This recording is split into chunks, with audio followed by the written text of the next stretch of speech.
So what do we do first, Rob? A little bit from our both sides review or the box office? Okay, hang on a second. I have to start this show with the rant. Okay. A bit of a rant. Okay. As you all know, all the people that are watching this show, maybe you don't know, but 2023 sees the 100th anniversary of two studios, Disney and Warner Brothers. And Warner Brothers has released a trailer for their, and they've even got a logo for their 100th year celebration. There's no place like home. In this trailer, they have clips from movies like The Wizard of Oz, This is so amazing. Gone with the Wind, Ben-Hur, Poltergeist, 2001: A Space Odyssey. Why is that worth noting, you may ask? Because they're not fucking Warner Brothers movies. You've got Morgan Freeman with his voiceover going, "We're the storytellers," blah, blah, blah. And they're showing films that are not part of the rich cinematic legacy of Warner Brothers. 100 years and countless more ahead. Join us in celebrating every story.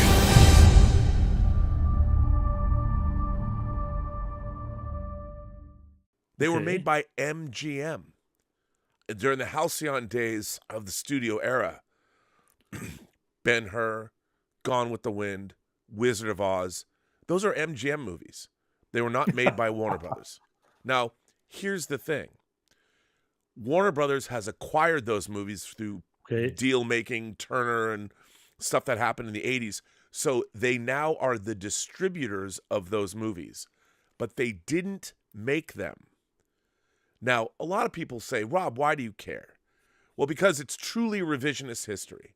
And these kinds of things matter. And when the studio itself, the first thing you see besides the actual backlot and the water tower of the studio in this video is Dorothy. Is Dorothy in the red slippers, the ruby slippers, and when you see that, they're leading with a movie that is not part of Warner Brothers' rich legacy. And this is, I think, first of all, Arthur C. Clarke made a comment about whether or not there are aliens in the universe. He said there might, if there are aliens in the universe, or if there aren't aliens in the universe, both of those are equally terrifying, those responses. Well, here's the thing.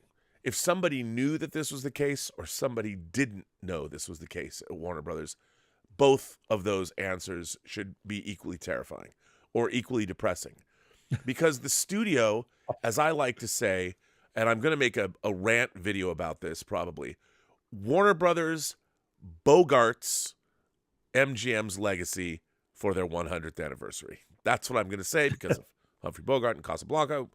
These things are important. And for Warner Brothers to put front and center movies that they did not make, that they just acquired, I think is wrong. And I think, we have new studio management with like David Zaslav and his whole team. They should be interested in preserving the rich legacy of the studio.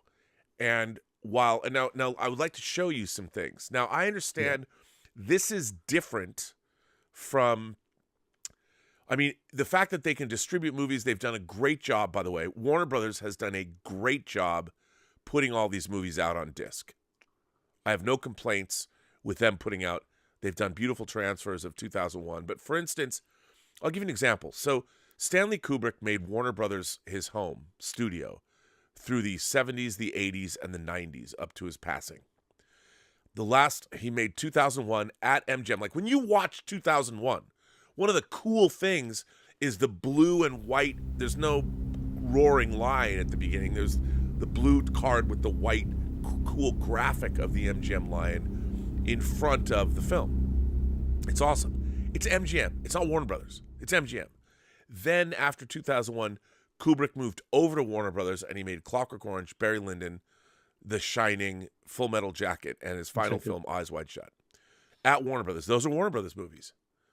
Well, I didn't see any Barry Lyndon in clip. their clip. I mean, now here is from their 100th anniversary celebration. Here is off the website showing the movies. Beloved classics. Well, look what you got. You've got, Ben-Hur and, Singing in the Rain and, whatever. Movies that Warner Brothers, they didn't make Ben-Hur. They didn't make it. And it's on their website, on their 100th website. Wizard of Oz, North by Northwest. Come on. These are, who made these movies? Not Warner Brothers. You go on, 2001, right next to all these other great movies that Warner Brothers made, but they didn't make 2001. And here's another thing. They didn't make Willy Wonka and the Chocolate Factory either. That was a Paramount release. And then, of course, you have Poltergeist along with New Line and Warner Brothers movies. And why is it a big deal? It's a big deal to me because it's people being fucking stupid. Now, why not? Why shouldn't Warner Brothers say, as part of our history, we now have these great MGM titles that are in our library, which we distribute? I wouldn't have a problem if they did that. But they're talking about the 100-year legacy of the studio. And they didn't make these movies. It's not a part of their legacy. They are bogarting MGM's legacy. Bogarting. So Disney is putting out a clip with all the 20th Century Fox titles then? Well, that's another thing that I was wondering. Is Disney now going to say, as part of their 100th anniversary, are they going to take credit for all of Fox's films? Are they going to suddenly take credit for Patton? And hey, if you are going to take credit for Patton, Disney, then give me my fucking 4K of Patton. Yeah. What's What's up, bro? But this is problematic, and I think that why it matters is our history matters. With recently there's the idea that our history is somehow malleable is problematic. The old adage, those who do not learn from history are destined to repeat history. Now, what does that matter in the media landscape? Well, it matters because in the 20th century, MGM's cinematic legacy as a studio, and even Warner Brothers also, it's not. Wizard of Oz and Gone with the Wind came out in 1939. They both came out in 1939. You know what else came out in 1939 that is not in the Warner Brothers video that they had made? This movie, Bette Davis in Dark Victory. This fucking movie rules. And you know who's in it, by the way? Humphrey Bogart. This is a great film. This is one of the great movies that Warner Brothers ever released in that period. Some numbnuts, some fucking kid who cut this legacy, this studio, somebody probably gave whatever company cut that trailer. It's not that it's a bad trailer. It's just it features movies that aren't Warner Brothers movies and doesn't feature because, kids today, what the hell do they know of Dark Victory? Nothing. But they should. And you watching now, you should know. See, Academy Award winner. But it matters. It matters because, people should not be taking credit for things they didn't do. And more importantly, our historical records for the next generation are important. And as movies become less important in our culture, I think preserving the rich studio legacy of Warner Brothers history, it's not, they've got a great history. Celebrate that. Exactly. Don't MGM has been picked apart. The poor studio has been like a dead animal that people have been feeding off of for far too long. So let it be Vultures known are coming down. that we here at Let's Get Physical Media, we believe in preserving the rich legacy of MGM as MGM, and David Zaslav and you people at Warner Brothers. There's somebody I should call, but I'm not gonna. You people at Warner Brothers, you got to do better. And in your 100th anniversary, do not bogart the rich legacy of MGM. Do not pretend that your studio made Poltergeist, made Willy Wonka. And Willy Wonka is not even a Warner Brothers movie. That came out through Paramount. And Ben-Hur, North by Northwest, 2001, Wizard of Oz. Shame on you, Warner Brothers. Shame. Shame. You should be walking down the street naked, and people should be throwing shit at you. Shame. Shame. And I love, by the way, I love Warner Brothers. I worked at Warner Brothers in the late 80s and early 90s. I made the Hills Run Red at Warner Brothers. I think of Warner Brothers as my home studio. That's why this is more disappointing. It's more disappointing. They do great home video releases. God damn it, as you would say. An arrow straight through the heart. But they could have fooled me, Rob, because I was thinking, what is he talking about? Ben-Hur was, because I have the collector's edition. There was the Warner Brothers logo on it, so they could have fooled me, Rob. Unfortunately, that's what they're trying to do. They're trying to pull a fast one. No, they own the rights to distribute these movies now, and they have for a very long time, and they've done right by these movies. Man, where's my 4K of Ben-Hur? They do a great job. They're doing great restoration, and I have to say, shout out to Warner Brothers for Casablanca.